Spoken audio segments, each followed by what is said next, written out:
is Jan Wood. Welcome to today's episode of Coffee Break. And today I'm here in the Feminist Bookshop in Orange Grove Plaza. And I'm finding out all sorts of things about feminism and the Feminist Bookshop. And while I've been filming, I've had the company of Elliot. What's his name again? Elliot. Elliot, the famous Feminist Bookshop cat. And if I've got purring on the soundtrack, I hope you'll forgive me. Well, I don't know. I'd like to.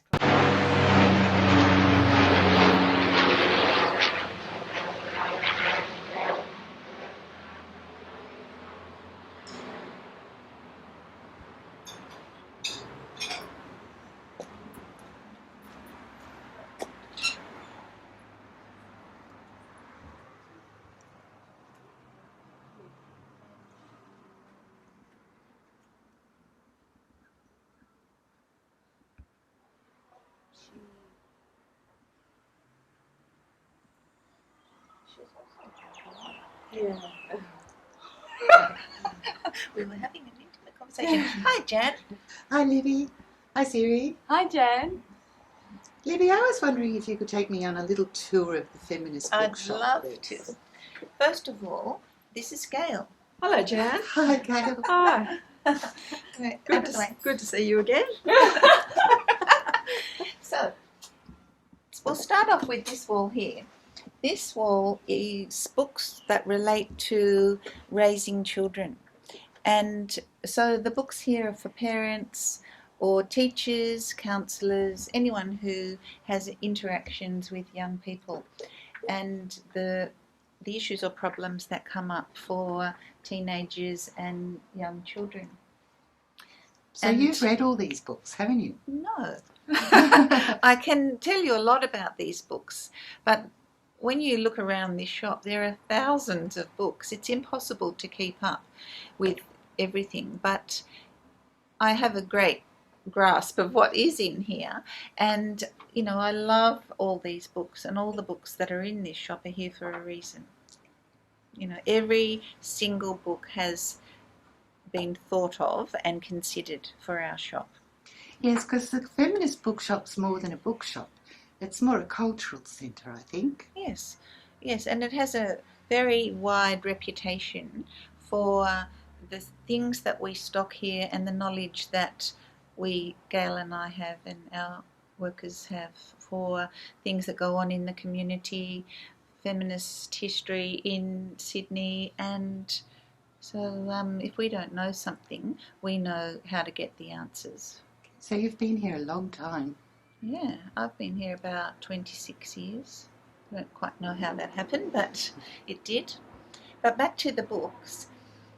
These books here are for children on issues that come up for little children, you know, on worrying or different feelings, anger, you know, having a parent who suffers depression, the different configurations of who's in a family.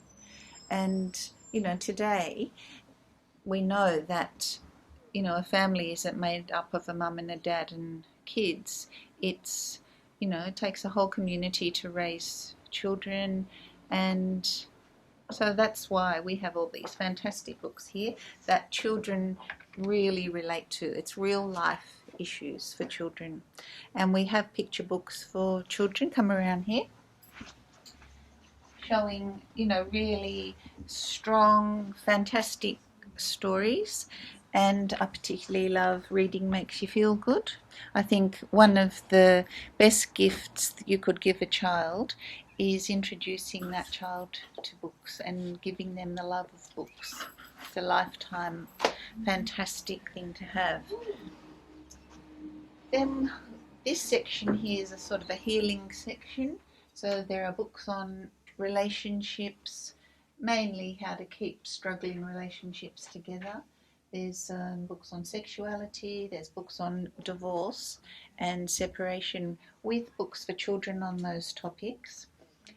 Grief, loss and dying for adults as well as young people and children. And we keep these books with the adult books, because sometimes when a family is going through a lot of personal difficulties or troubles, they forget that the children need that support too.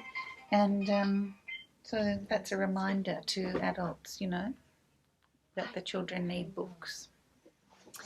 This section here is on recovery from addiction and quite a bit on codependency. If you've grown up in a, alcoholic family, what effects that has on you for your life.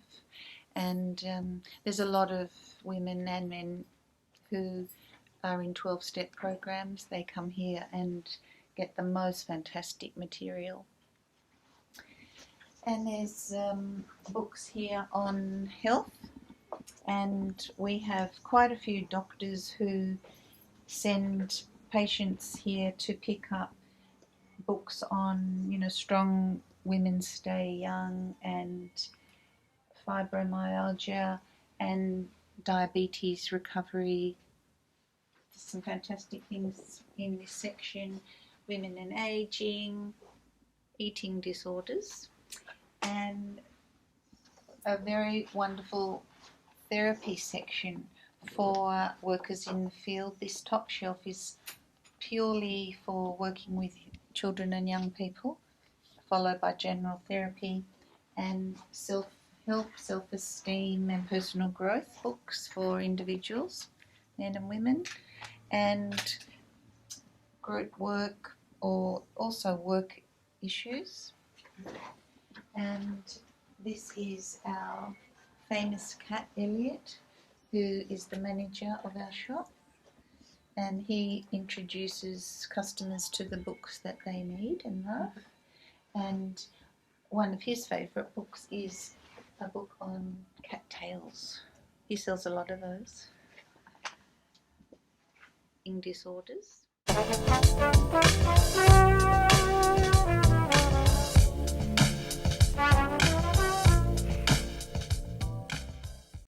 There's some fantastic books here that are, transporting. And we have a book group that meets once a month, and so we take it in turns to choose books. And our latest one that we loved was run by Anne Patchett, and I couldn't put that down. That was really terrific. I really like this section on women and writing and creativity, and we have some fantastic local authors in this section, like Drusilla Majeska and Kate Granville. They're both Leichhardt women, and some very wonderful women. Irina Dunn, who is from the Writers' Centre, and then we have an Aboriginal section, and Swallow the Year was one of my favourite reads of last year, and just exquisite writing, fantastic, really wonderful work. Everyone should read that. This section here is on incest and child sexual abuse, and this is for workers in the field who are supporting people who have experienced that in their life, or for individuals who are looking at the effects that that's had on them. And this section here is on violence and sexual abuse, and there are some really fantastic books for adults and children. This is a new one, and with the children's books, this is about a young child who lives in a refuge, and we have books here for people who are supporting prisoners and bringing about social change. And this section here is the lesbian section. There's a lot of fiction, and also there's a lot of books in this area on coming out and sexuality, lesbian parenting, and some gay and transgender issues. And we have women's studies, there's international issues and Australian issues, and a very good representation of history. Also books on pregnancy and birth for expectant mothers, and parenting issues for fathers as well.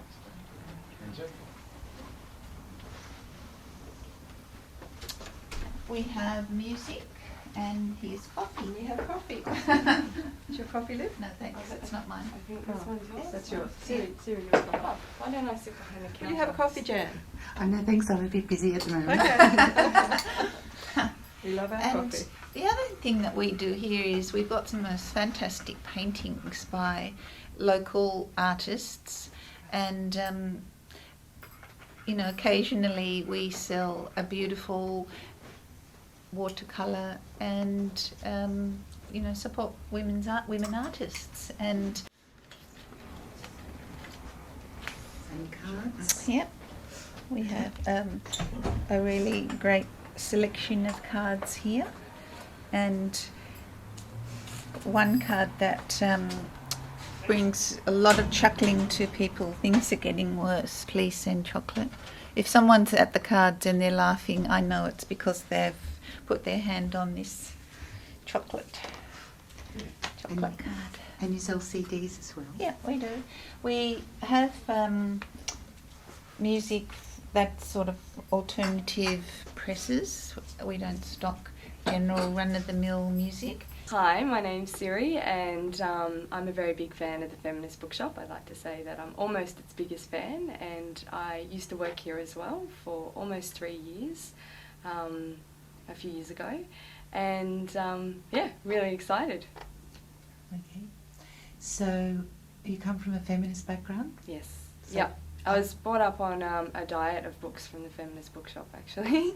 My mum came in and bought many children's books here, and I was very, very excited when I had the opportunity to work here, because it really was my dream job, and I had come fresh out of doing some gender studies at university, and I'd just discovered what feminism was beginning to mean to me, and Gail and Libbi acted as mentors for me and gave me an amazing perspective on the history of feminism, and taught me to hold a lot of respect for the fights that had come before me, and also helped me to reimagine what feminism meant to me and how I would like to help create a world for the women that came after me or will come after me. Okay, because there's feminism's had a lot of bad press, hasn't it? Yeah. And there's a lot of confusion about what it is. Yeah. Could you give us a little potted definition of what feminism means to you? Yeah. Well, I think you're right. I think feminism has become a dirty word for many people. I think it's become something that people fear. And then I think a lot of younger people also think it might be a little bit irrelevant. And there is a lot of confusion about what feminism means, and I don't think that's necessarily a bad thing, because I don't think that feminism is a homogeneous movement. I think that the beauty of feminism is that it's so wonderfully diverse, and it means different things to different people at different points in their life. And I can't think of anything better than a movement that has that much diversity in it. For me, feminism is about gender, and I think that gender is one of many social constructs that we have to deal with in our world, in our society, and I think that social constructs inherently can become very oppressive if we don't critically analyse them. So, Chocolate, isn't it? Yes, hang on just a moment, I'll check. So the Feminist Bookshop's a busy place and the phone's ringing it's all a the very time. busy place. There's a lot. Absolutely, it's an incredibly busy place. Probably says something about the fact that feminism isn't irrelevant at all. In fact, it's something that requires a lot of work and attention.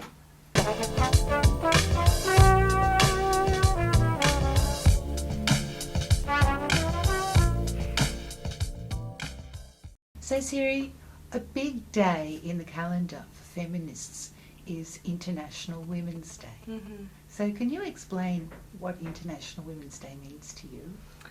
That's an interesting question. I think it is a big day in the calendar for many feminists, but I'm not entirely sure that younger women who identify with feminism are as aware of the roots of International Women's Day, or perhaps even celebrate it in the same way. For me, International Women's Day is really a moment where we can take some time to reflect on how far we've come and maybe assess where we need to go in the future. And I think one of the beautiful things about things like International Women's Day is it gives us an opportunity to incorporate some of that intergenerational learning and take a moment to sit down and celebrate the diversity of our lives and the diversity of our achievements as well. So I think this International Women's Day, I'd like to see some events that are focused specifically around the sharing of history and experience, and not just older women to younger women. I think younger women to older women as well, because I think that feminism's going to remain vibrant as long as we continue learning off each other. So that's what I would like to see this International Women's Day, which isn't so far away. Well, Siri, I think you've done a beautiful job with that. Is there anything else you want to say? Is there anything I would like to express my thanks for the existence of the Feminist Bookshop, because I think without it, I don't know if feminism would have the same meaning in Sydney. And I think that, especially in the work that I do, I work with a lot of young women, it gives me the opportunity to point them in the direction of an amazingly wonderful community and place of learning, and I think that that's a really exciting thing for feminism in Sydney. So could you tell us a little history of the Feminist Bookshop, because it's quite an institution. Yeah, it's quite a local institution. Yes, well this year is our 33rd anniversary and the 25th year that we've been here in Lilyfield, and this notice board here is a bit of a history of the bookshop. This photograph is well, as you might know, Libbi and I are sisters, and the bookshop was originally the bookshop was taken over by Libbi and I and our other sister Jane in 1982, and this is a photograph of our Auntie Joan, who very sadly died quite young, and she left us a small inheritance which enabled us to buy the bookshop. So we keep that photograph of her always here. And on this notice board is a bit of a history of the bookshop. This one happens to be a very old black and white photograph of Libbi and myself. Libbi at about the age of 8 and I was about 20. And down here is us in the 70s in our overalls and flannelette shirts when we were first feminists, probably about 1976. And the other photographs are Jane and our mum on International Women's Day, photographs of the really wonderful women who've worked with us and supported us over the years, different scenes in the shop, and of course our famous shop cat Elliot. So Gail, you and Libbi were recently awarded an Order of Australia medal. Mm-hmm. Yes, it was for services to community, especially to women, and for services to emerging authors. Re the services to emerging authors, we have a lot of book launches here and poetry readings and special things to draw attention to women authors, and there are quite a lot of local women authors whose books we stock here, and I just happened to pick up a couple. And this is a local woman author, Working Mother Survival Guide. She popped in the other day to check if we had her book, and we were very pleased that we did have it. And another one is Cecile, who's a friend of the bookshop. We helped her to launch this book a couple of weeks ago, and this is a history of a memoir of her growing up in South Africa as a Lebanese-born person and the experiences that she had living under apartheid before she left South Africa.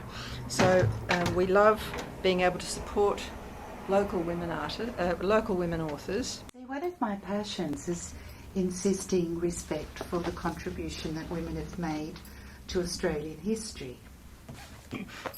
Well, you would love this. This is Great Australian Women, a profile of 36 great Australian women from suffragette times through to the present day. It was recently in 2 volumes, but it's just come out in this beautiful, great big fat new paperback, all in the 1 volume. And the complete book of great Australian women. It's beautiful. And you were telling me before that your grandmother was a suffragette. Yes, she was. She was in South Australia, where of course they got the vote.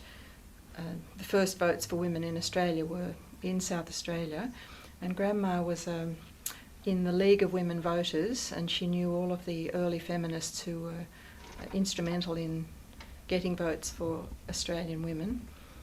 So we're very proud of her. And she knew Vida Goldstein. She did, yes. She was an amazing woman. I've Yes. just been reading about Yes. her. In the early 1900s, around about the time of women getting the vote, Grandma was one of the South Australian delegates to what they called the Women's Parliament, and they had a mock parliament in Sydney run completely by women, and Vida Goldstein and Rose Scott and all sorts of other women who were involved in the early movement were here, and Grandma was one of the delegates to that. What was her So name? her name was Eva Drake at the time. I'm not sure if she was married at the time or not. She was either Eva Drake or Eva Waddy, and we think feminism's in our blood, probably coming down. And there are Vida Goldstein's name totally disappeared from the history of Australia until the early 1970s, when the second wave of feminism came, and feminists insisted that women's history be acknowledged. Well, women's history has a habit of disappearing, and I think it's just up to us as writers, publishers, editors, readers, and producers of books to make sure that women's history doesn't disappear. We have to be eternally vigilant about that. And why is it, do you think, that women's history disappears? Well, I think because feminism has a long way to go, and it's still largely, in many areas, a patriarchal society. You know, we've made huge inroads in lots of areas, but just have a look at the Sunday papers where they do the book reviews. 9 out of 10 of them will be about books by male authors, and believe me, I check it every week, and that's still the. Siri mentioned that feminism is very linked to gender. For me, feminism is really linked to social justice and change that comes from families. And what is so fantastic about this shop is that those issues can be found on our shelves, and that there are many men who come in here buying books for themselves on changing relationships, fathering issues, and buying fantastic fiction for themselves, their children, or their partners. And I think that's really a wonderful thing, that the Feminist Bookshop is open to all who are inspired by fantastic books.